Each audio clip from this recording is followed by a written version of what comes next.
कामदेव भस्मीभूत, शिव जी की समाधि खुली। शिव जी को निवेदन किया गया कि आप विवाह कर लीजिए। देवताओं ने शिव जी से बड़ी प्रार्थना की, निवेदन किया, महाराज कई दिनों से किसी के ब्याह में शादी में नहीं गए, आप विवाह कर लीजिए। शिव जी यहां तैयार, और वहां ब्रह्मा जी कंकु पत्री लेकर, कंकोत्री, आजकल तो ब्राह्मण आते हैं ना, साक्षात विधाता साक्षात ब्रह्मा ही हिमालय के वहां, पार्वती के वहां कंकोत्री लेकर गए, और ब्रह्मा जी ने कंकोत्री पढ़ी है। कंकु छाटी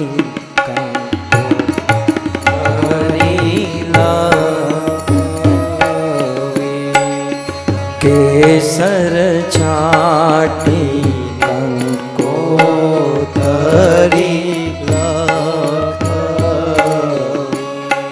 हे माल को मारे पार्वती नाम माणिक स्तंभ रोइया। हे माल को मारे पार्वती नाम माणिक स्तंभ रोपिया। कंकु छाटी कंकोतरी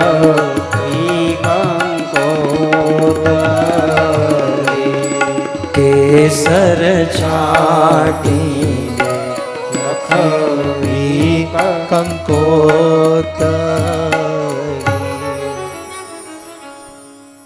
माहौल बन रहा है, बहुत सुंदर कंकु पत्री पढ़ी गई, विवाह का दिन आ गया। सारे देवता अपने अपने विमानों को सजाकर, स्वयं सज धज कर पार्वती के गांव में पहुंच चुके हैं। लेकिन देवता इतने स्वार्थी रहे, ये सारी चीज देवताओं के लिए हो रही है।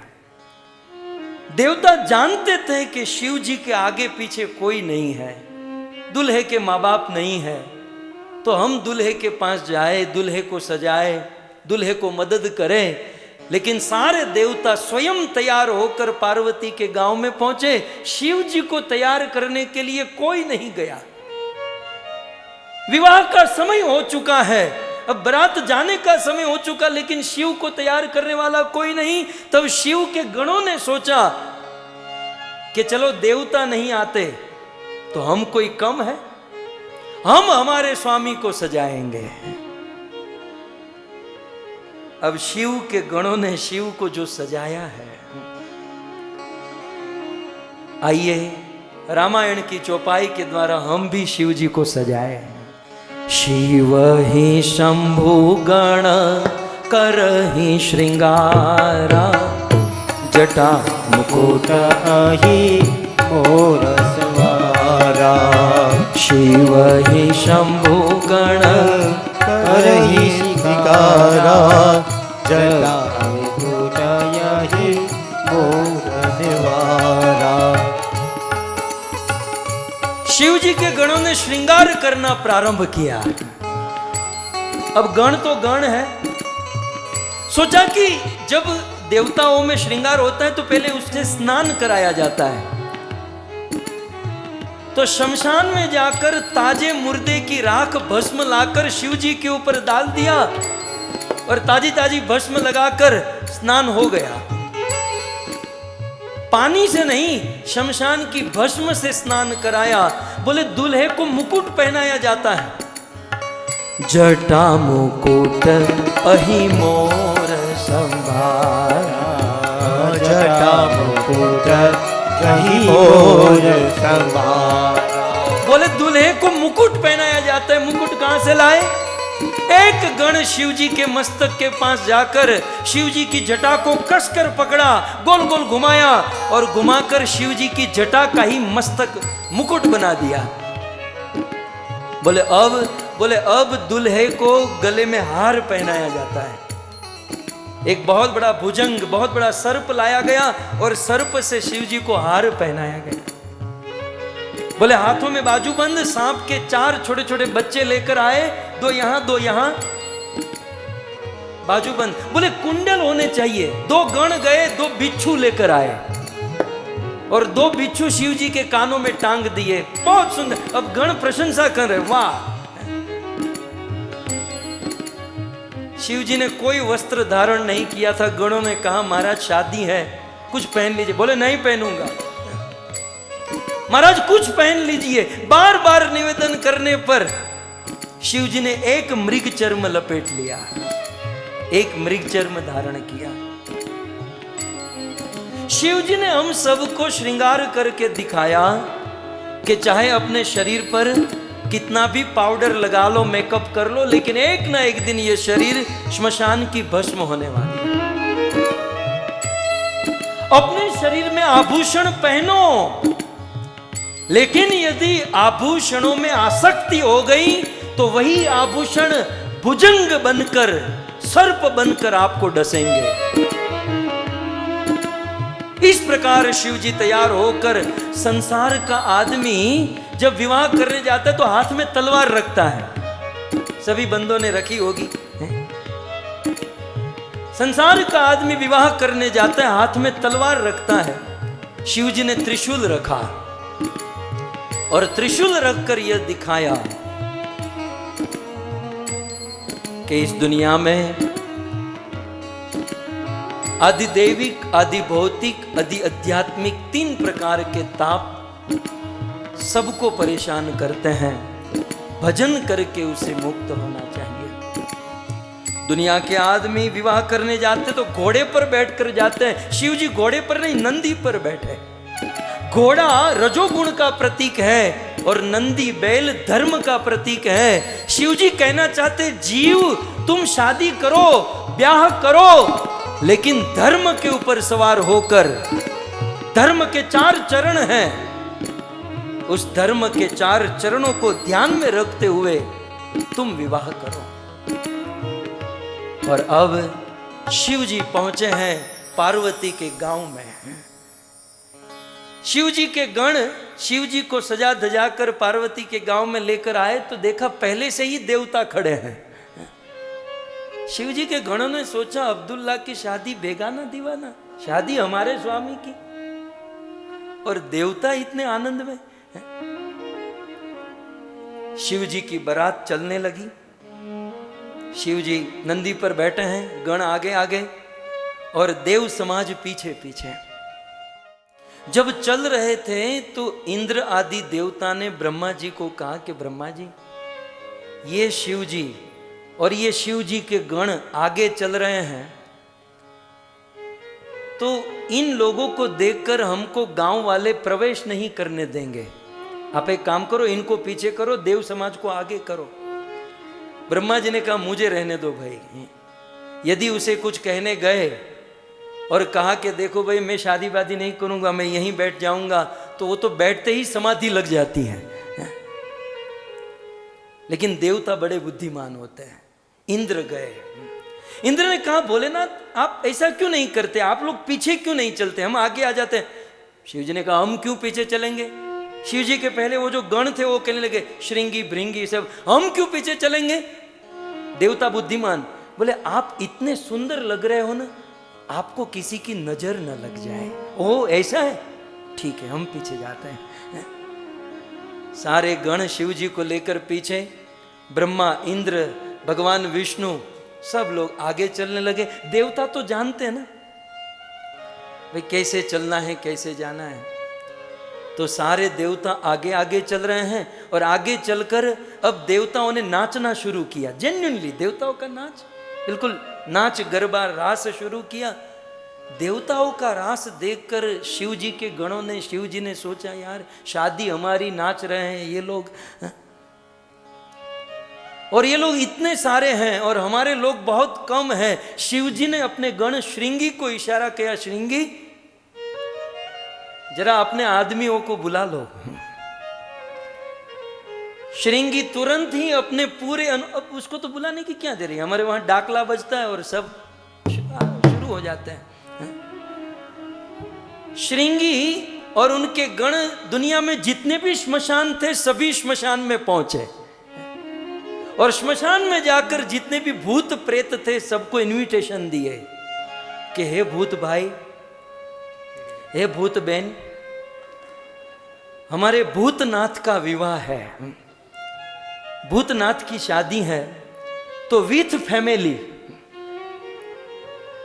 भूत भूती और छोटे छोटे भूतियों को साथ में लेकर, उसमें भी फैमिली होता है ना भूतों का भी, तो विथ फैमिली आप। अब भूतों को आने में क्या देरी, वो तो सीधे हैं। दुनिया के जितने भी श्मशान थे, सारे श्मशान में जितने भी भूत थे सारे भूत पहुंच गए और शिव जी का बृहद समाज बन गया। आपकी जानकारी के लिए, भारत के श्मशान के तो भूत आए, अमेरिका, लंदन, यूके, दुनिया भर के भूत आए। भारत के भूत हरे हरे हरे हरे हर हर कर रहे थे, विदेश के भूत हाय हाय कर रहे थे, हाय हाय हाय हाय हाय। और देवताओं का रास नाच नृत्य देखकर शिव जी के गणों ने सोचा शादी हमारी और ये नाच रहे हैं। अब इन लोगों ने नाचना शुरू किया। अब इनका नाच कैसा, शैल शुंग सम विशाल जटा झूठ चंद्र बाल गंग की तरंग बाल विमल जाल राचे। शैल शुंग सम विशाल जटा झूठ चंद्र बाल की तरंग बाल विमल लोचन त्रय लाल लाल चंदन की कोर बाल कुमकुम सिंदूर गुलाल त्रिकुट युगल साजे। मुंडन की खोर माल विकसित ललुके प्रसाल फटिक जाल रुद्र माल नर कृपाल याचे। डम डम डम डम रुबाज नाद वेद स्वर सुसाज शंकर महाराज आज तांडव नाचे। भोले महाराज आज तांडव नाचे, भोले महाराज आज तांडव नाचे। शिव की आज्ञा सुनते ही सारे भूत नाचने लगे। अब भूतों का नाच कैसा, न भूतो न भविष्यति। गोस्वामी जी लिखते हैं ऐसी बारात न कभी देखी थी न सुनी थी। वो जो भूत थे अपनी मुंडी को हाथ में लेकर, शैल शुंग सम विशाल जटा झूठ चंद्र बाल गंग की,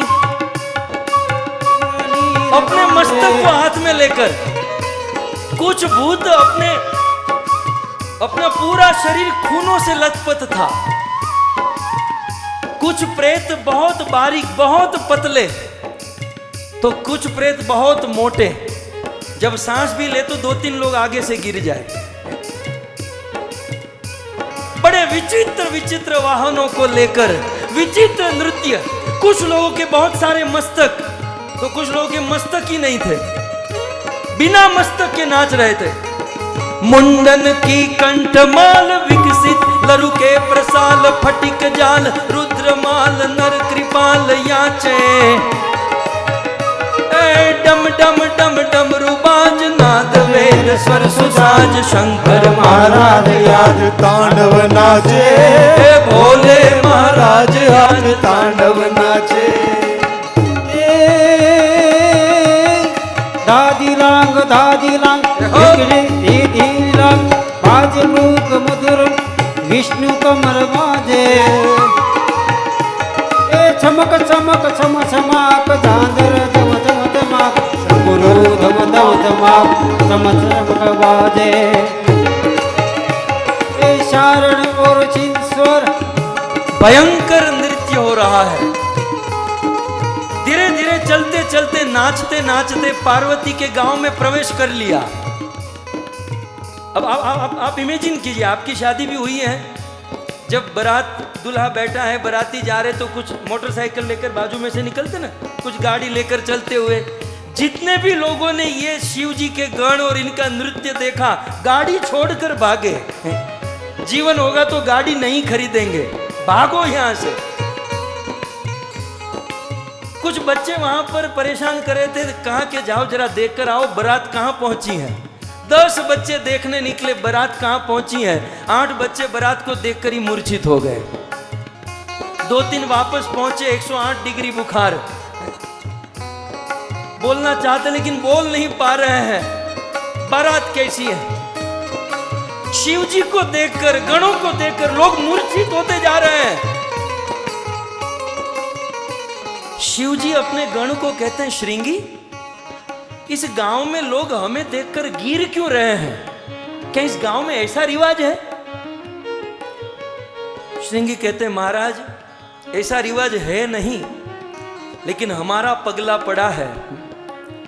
हम लोग यहां पर आए हैं तो आज से ये रिवाज शुरू हुआ है।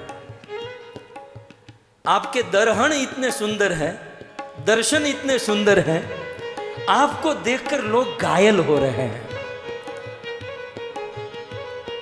तो बारात धीरे धीरे पहुंची, देव समाज आगे, शिव समाज पीछे। पार्वती की मां मैना हाथ में थाली लेकर खड़ी हैं कि कब मेरा दुल्हा आए, कब मैं उसकी आरती उतारूं। देवता आगे, भगवान विष्णु, इंद्र, ब्रह्मा और सारे चंद्र आदि। भगवान विष्णु को आगे देखकर मैना को लगा कि यही मेरा दुल्हा। वो आरती करने लगी, भगवान विष्णु ने हाथ पकड़ लिया, मां मैं दुल्हा नहीं हूं। अच्छा, आप दुल्हे नहीं? बोले हम तो बराती हैं, ओरिजिनल दूल्हा तो पीछे आ रहा है। मैना की सखिया कहने लगी कि मैना तू कितनी भाग्यशाली है, तेरा होने वाले दूल्हे के बराती इतने सुंदर हैं तो दूल्हा कितना सुंदर होगा। मन में लड्डू फूटने लगे, दूल्हा कितना सुंदर होगा। भगवान विष्णु मन में सोच रहे हैं कि असली दूल्हे को देखने के बाद तुम में से जीवित कितने रहोगे, ये मैं सोच रहा हूं। वो तो इतना नाच रहे थे। भगवान ने देवताओं को भेजा, जाओ जैसे तैसे लेकर आओ। पूरा गांव परेशान है। जैसे तैसे दूल्हे को लाया गया, देव समाज बाजू में हुआ। बैल पर बैठे हुए दूल्हे शिव जी को आगे लाया गया। भगवान विष्णु ने मैना को कहा, मैना जी यही है दूल्हा। ये मैना गिर गई, आरती करने गई लेकिन एक बार घुमाया, मैना गिर गई। विवाह के दिन सासू जी मूर्छित, वेदों को बुलाया गया। शिव जी ने श्रृंगी को कहा, श्रृंगी यार ये लोग गिर क्यों रहे हैं? जब से इस गांव में आए हैं हमें देखकर लोग गिर रहे हैं। बोले महाराज आपका प्रताप ही कुछ ऐसा है। कुछ देर के लिए शिव जी को बाजू में बिठाया, मैना को लिया गया, पानी छिड़का, वेदों को बुलाया। मैना को होश आया। होश आते ही मैना ने कहा, नारद कहाँ है? कोई नारद को लेकर आओ।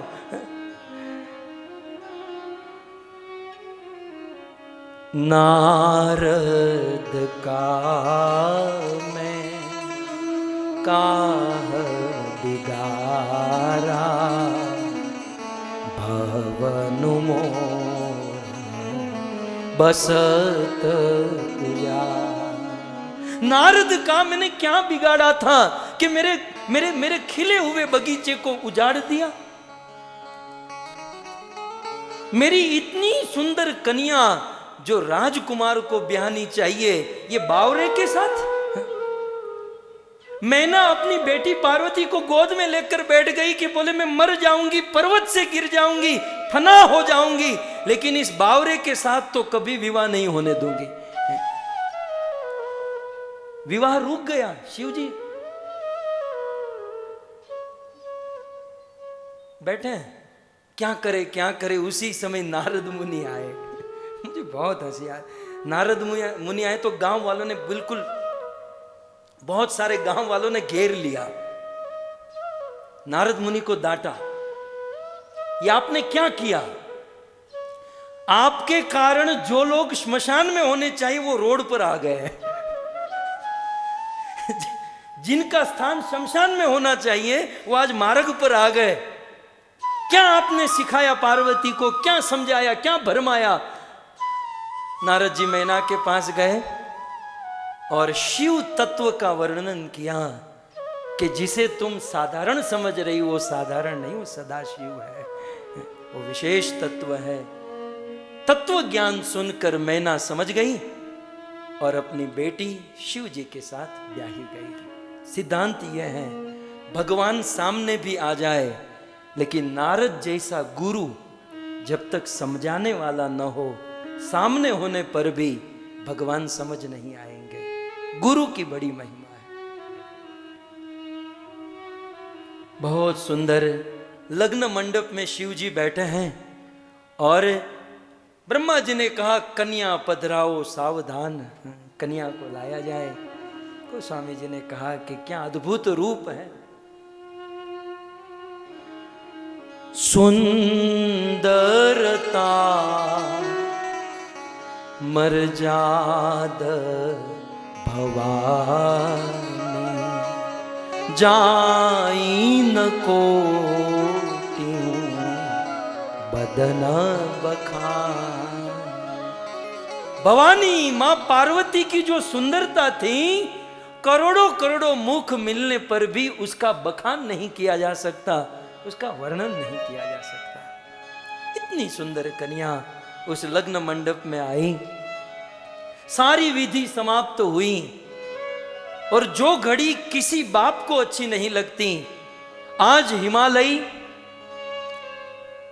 शिव जी के चरण पकड़कर निवेदन करने लगे, नाथ उमा मम प्राण सम, गृह किंकरी करे हूं।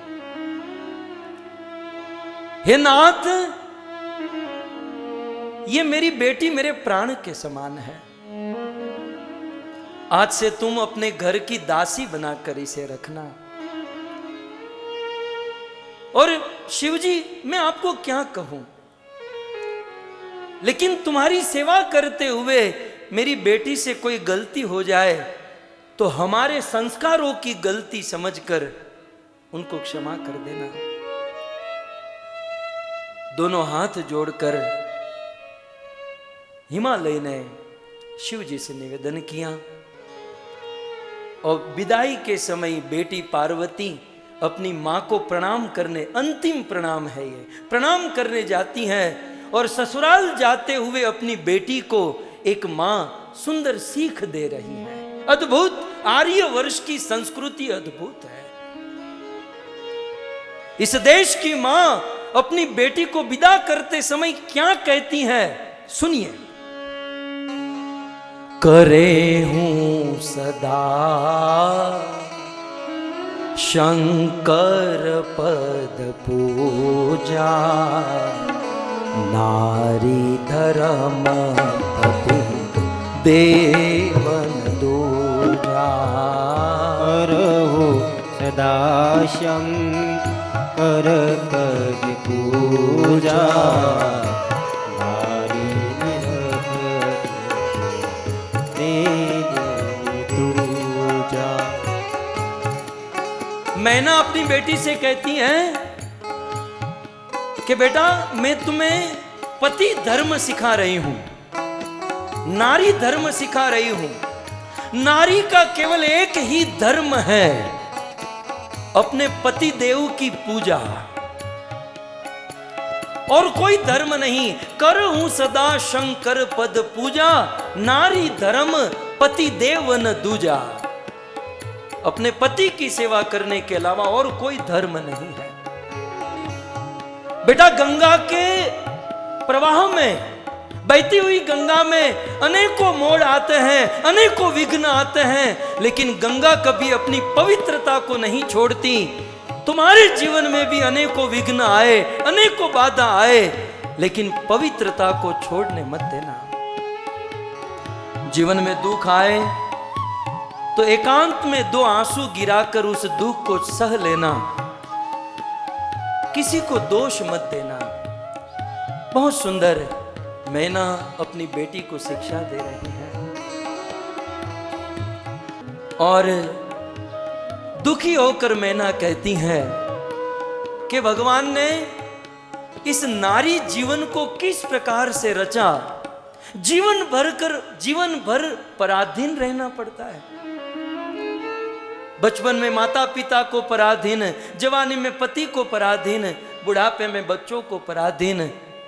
मैथिली शरण गुप्त ने लिखा था, अबला तेरी यही कहानी, दिल में दर्द और आंखों में पानी। अबला तेरी यही कहानी। बेटी को विदा कर रहे हैं।